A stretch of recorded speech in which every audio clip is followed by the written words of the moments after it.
बस रउआ तो चुपे रही। ये बेटी शब्द ना रउआ मुंह पर शोभा नहीं खे देत। ये बेटी बेटी बेटी कह कह के हमार पूरा जिंदगी बर्बाद कर देनी रउआ। अरे अब लोग तोहरा मर्दानगी पर सवाल उठा रहल बा। हम न जानतानी कि हमार बेटा का बा का ना बा, ताकि घूम घूम के का जवाब दी। देखा बेटा, एगो पंडित जी कहले रहन कि तोहरा कुंडली में 2 गो बियाह बा। तू एगो काम कर, दूसर बियाह करला, हो सकेला कि ओकरे से संतान हो जाए।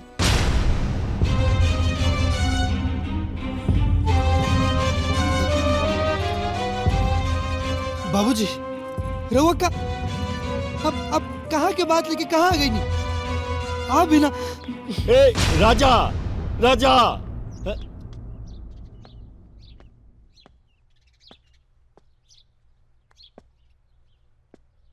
बेटी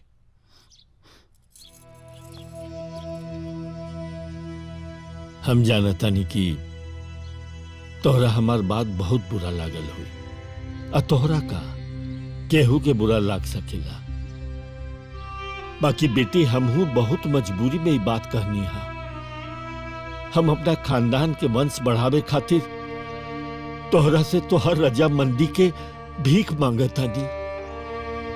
बेटी, अरे वंश तू आगे ना बढ़ा सकेलू तो रुकावट मत बना, दोसर केहू के मदद करा। याद बा बाबूजी, जब हमारी विदाई होत रहे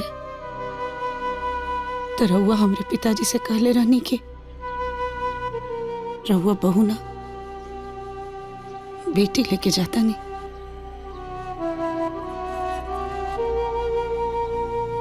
अगर सही में हमरा जगह पर राउर बेटी रहित तब भी का रउआ होकर सौतीन लियावे खातिर ओकरा के मनैती। ये तो उहे ना भइल बाबूजी, कुखिया खातिर कहनी और मंगियो गवा के कहनी। ये हमसे ना हो पाई, हमरा के माफ कर दिए।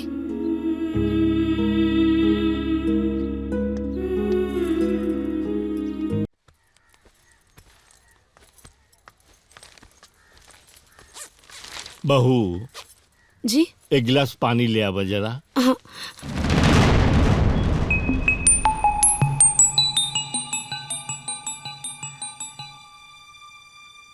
साफ बुढ़ौती में एकदम सठियाइए गइल बानी का?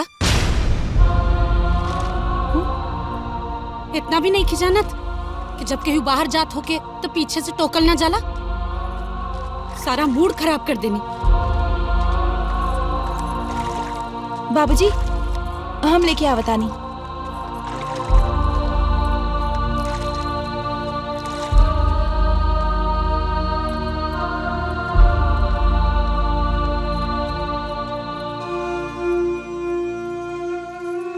बाबूजी, पानी।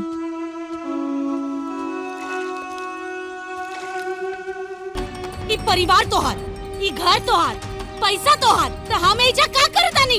हाँ, कौना अधिकार से नहीं एजा? अरे एगो बेटी के अधिकार से, ई घर के लक्ष्मी के अधिकार से। बस रउआ तो चुपे रही।